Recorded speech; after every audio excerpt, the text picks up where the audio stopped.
Hi there. Welcome to Tech Talk Weekly. I'm Bob from Creation Station. This is our weekly show where we talk about 3 or 4 interesting tech topics in the news, get you on your way in about 20 minutes or so. I know it's the end of the year. We don't do wrap-up shows around here. We have new, fresh news for you every single time. If there's something you'd like to see us cover on there, Creation Station at broward.org comes right to me, and we can try and get it on the air for you. Today, my guest is my new boss. Adrienne, how are you doing today? Very good. Thank you, Bob, for having me on the show. It is. Oh, we always have to. Come on, we have to have the new people always get a chance to come on, and this one is especially important. So tell everybody what you do as the head of community engagement, or what you think we're doing so far.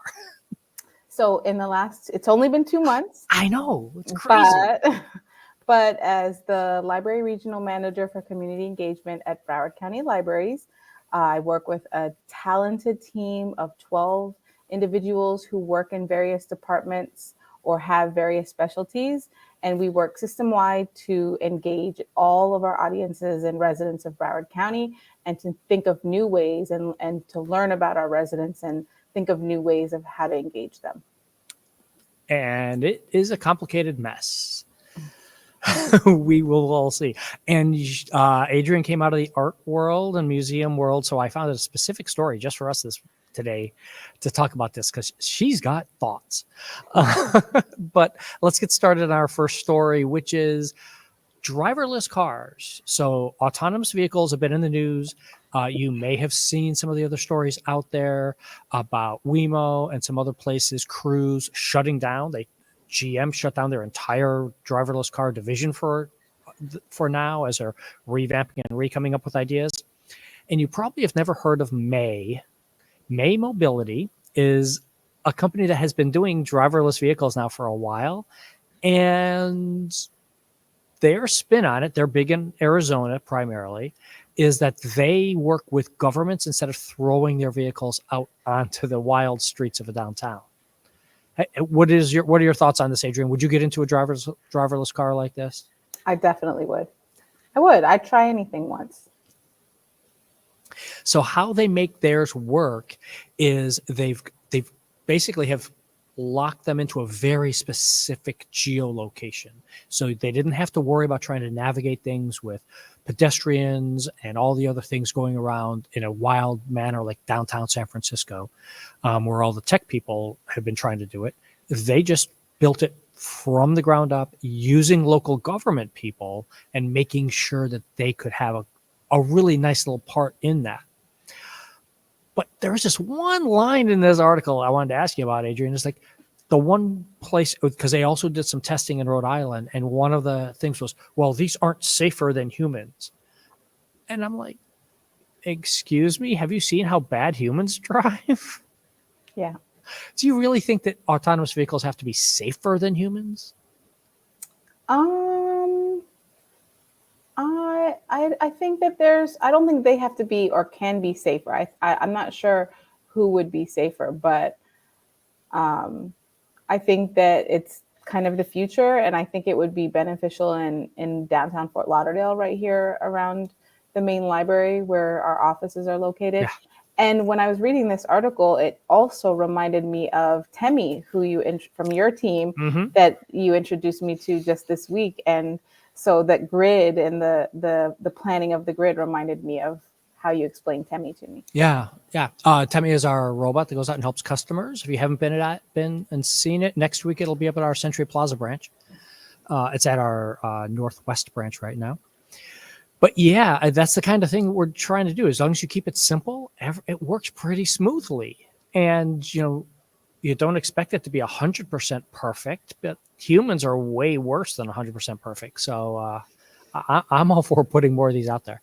I would like to avoid some of the issues with blocking fire trucks like they had in San Francisco, but hey, we'll cover that another time. But bringing up Fort Lauderdale for us, thank you for that segue.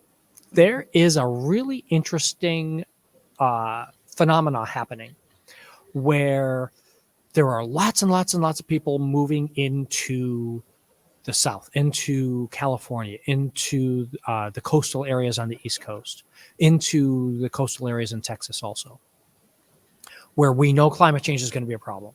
We know people moving from north to south is going to be creating, moving into pockets where extreme heat, etc. But it's not that they're moving into everywhere. And there's some new science out, some new data analysis, which is a nice little scientific thing. We're going to explore that next year with a show, I think. And it's talking about climate abandonment. And so, what do you think about this one, Adrienne? For the when they use that term, what does that bring to mind for you? It's very interesting, especially for us here in Fort Lauderdale, where in the last year we've had major flooding. I mean, unlike anything I have ever seen in the 40 odd years that I've lived here in South Florida. Right here on our main street, Broward Boulevard, hundreds of cars stuck due to the rain and flash flooding. And so it's, even though we're in one of these critical areas, we're one of the spaces, what did they call it? There was something in the article, I think tipping points or risky growth areas where sometimes the population continues to grow, even though there's this risk factor. And so it's just very scary. I have friends who work at the Broward Center of the Performing Arts who just spent the last 7 months remaking their whole house, and then flooding has happened again since that. So it's very scary. And what you're talking about there is that tipping point is they measure that by census block. And so each of the individual census blocks has a risk factor. And by the way, we've shared this website out before. And of course, all these links are on the show page for you so that you can go out there and go read each of these articles on your own. But they do have the climate risk. It's called Risk Factor, this website. We've shared it before. I just put it back into the show notes for everybody also. You can type in your address and it will tell you exactly what are your chances of flooding over the next 30 years. And it's a great example here because what you were just talking about with Broward County and what happens for us here in that extreme flooding, those areas aren't getting anyone moving into them. And in fact, people are leaving them. They're not leaving Florida. They're not leaving Fort Lauderdale. They're just moving out of that one specific geographic area and moving to another part of the county. My part of the county, I looked up my address just before the show on here. I am less than 1% chance of flooding over the next 30 years because of how everything's designed with drainage and everything around me. Whereas the area around the library is at a 35% chance of flooding. So, yeah. I mean, in my own art my own art practice, I look at a lot of maps, and both historical, redlining maps, but also flood and water maps. And I've seen maps from, the early 1900s where it showed where the Everglades used to be in almost all of South Florida. And that in order for us to build our region, they had to completely drain it. So it just makes sense that nature would kind of bring itself back. Yeah, exactly. There's a reason, if you're ever driving around Broward County, there's a reason why so many things are called Coral Ridge something, because that's where they were. Those were the old Native American trails along those ridges that traveled people, and they built wagon tracks across those, and they became State Road 7, and they became all the things. Yeah. And there's still a lot of wildness out where we are. I've got otters. I had just 3 days ago, I had, over this last weekend, I had like 2 coyotes in the backyard. And we've got osprey hunting and everything like that. So yeah, there's a lot of good stuff still there. Save what's left, as it's called. And you are an art person. So we got the last 2 articles I pulled up. I found some interesting things on art. And one of them doesn't seem like art, but I bet you think it is. And one of them is from one of my favorite websites always is Rest of World. And this is all about how do you laugh online. because I will type out LOL, or that's about it, because I'm a boring American male guy. However, the rest of the world uses a lot of different emojis, uses a lot of different stuff. I do know, like the KKK, the JA, because I have enough friends out there who do these things to me. But so you've got to go follow this link, everybody, and go take a look at some of these things from all over the place of what they're typing and how it looks. One of them I wanted to show off right away here at the top, Arabic. They used to type 7777 because they didn't have their own alphabet that was available in the old-fashioned text. I mean, like, okay, Adrienne at least remembers when you had to type individual numbers, you had to hit the 7 button 3 times to get the, yeah. Well, so that's what they would do. They would just do 7777 for laughing. And now that they have an Arabic script on the keyboards for them, they have it right there, and they can just put out the haha as it is. Well, there's a few things about this. Tell me. I have a lot of Latino friends, and I don't think I knew until this article that when they typed JAJA, that it was a laugh. Like, I thought it was like, I didn't know what it was. I was like, ja, ja, ja. Like, I didn't know what it meant this whole time. And then I'm from a Puerto Rican family, so yeah, no, I get all this stuff. And the kids don't understand. There's 2 languages. It's all just a big blur right across. So I've had to learn some of these things, but yeah. And then the other thing that came to mind with this article is that I just recently saw a news piece about a new study that's being done at Florida International University by Philip M. Carter, and he's a sociolinguist.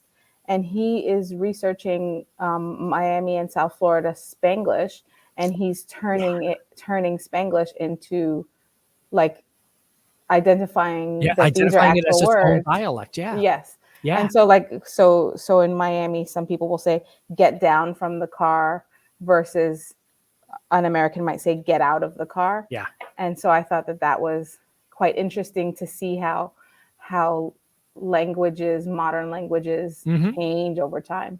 Yeah, we covered that on the show earlier this summer when he first released his paper. That was one of those things that made a lot of news, because of, like, wait a minute, all these new things. And that fits in right here. I mean, here with Jamaican Creole, because down here in Broward, we are used to Haitian Creole all the time. That it's one of the main languages we do: English, Spanish, Haitian Creole, and Portuguese. Jamaican Creole has a totally different version that they use for DWL, for dead would laugh. I did not say that word right. Please don't write in and punish me. I did not try that hard. Oh my gosh. I know.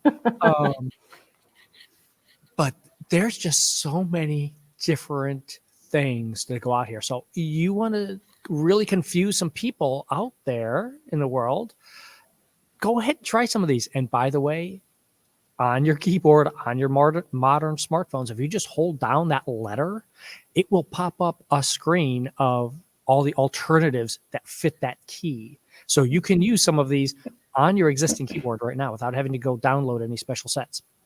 Some of them you do.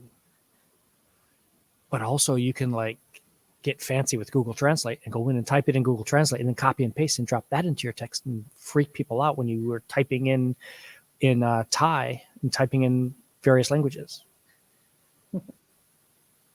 Somali is just HHHH. Unbelievable. I don't think anybody would understand what I was trying to say. Nope, not at all.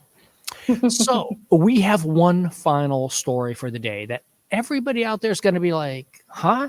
How can you talk about a painting, Bob? What kind of tech is about a painting? Tell you what, Adrienne immediately grabbed me on this one and said, no, wait. We've got these. She's writing notes about this article, folks. So the Night Watch, I've got a picture of it up on the screen for everybody to see right now. It is by Rembrandt. It's one of those paintings. You may not know who did it, but you've probably seen it in the book or probably seen it out there when they do classic great art or whatever. But tell us a little bit about this, Adrienne. So this is a really big painting. It's over 11 feet tall by over 14 feet wide. And the interesting thing that I picked up from the article right away was that the short name for it is Night Watch. But in actuality, the painting is intended to be not during the nighttime. The real title is Militia Company of District 2 under the command of Captain Franz Blanek. So it's just interesting that over time, due to environmental issues and where this piece has been hung over time, because it's so big, it has been in specific places, that soot or pollution have affected the color of the paint and changed it to make it look like nighttime, even though it was not intended to be nighttime. So that was quite interesting to me.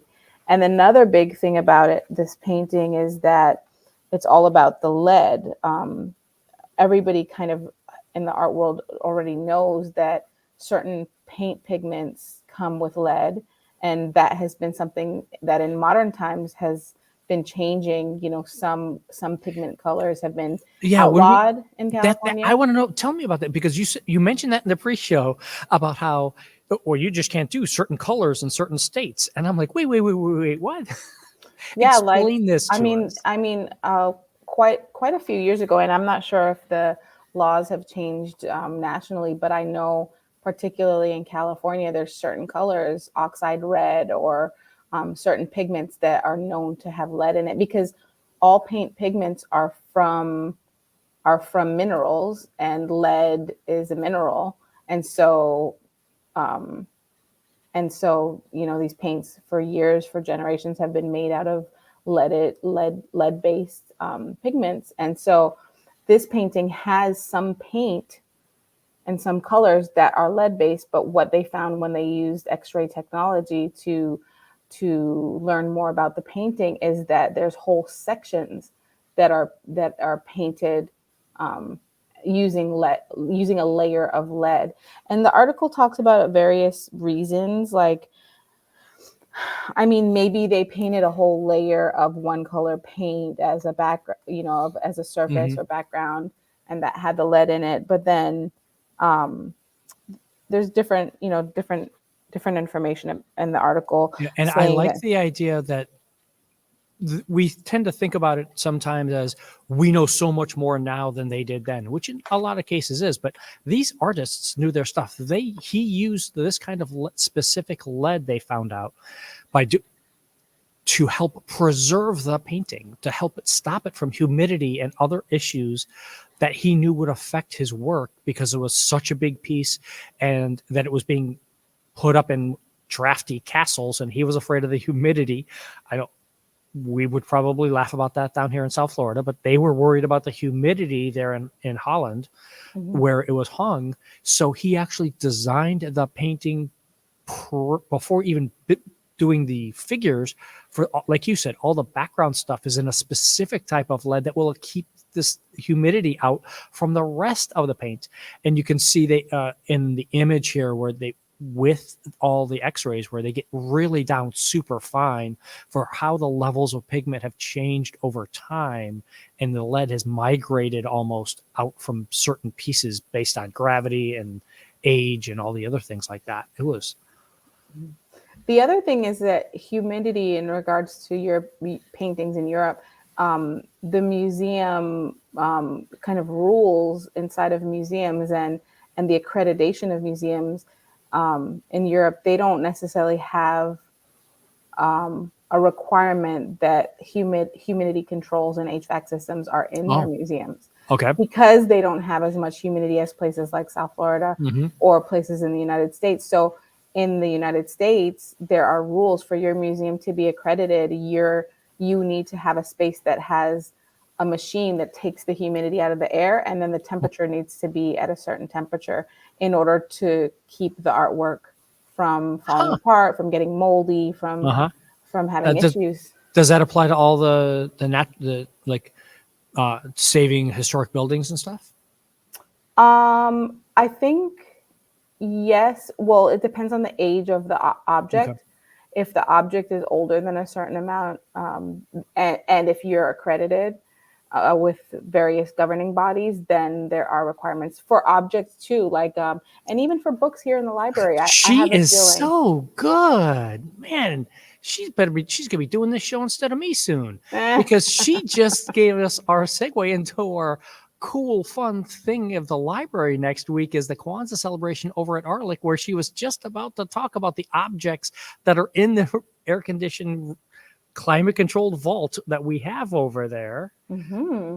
There Yeah. we go. Yeah. As the Department of Community Engagement, we work with all of the branches and help the branches develop programming. So one of our flagship locations is the African American Research Library and Cultural Center, which is right here also in Fort Lauderdale on Sistrunk. And they have many programs, both at Arlick and across the system. But this week coming up, there is a celebration of Kwanzaa on Wednesday, December 27th from 6 until 8. So please join us in celebration of Kwanzaa for the holidays at Arlick this week. Oh, the parties are always amazing out there. It's a very fun time. Okay, we're running late. Thank you so much, Miss Adrienne, for being here with us. If there is a librarian or library you'd like to see featured on the show one week, reach out, creationstation@broward.org. We'll see everybody on Tuesday for Creation Station Monthly. Have a great weekend. Bye. Thanks.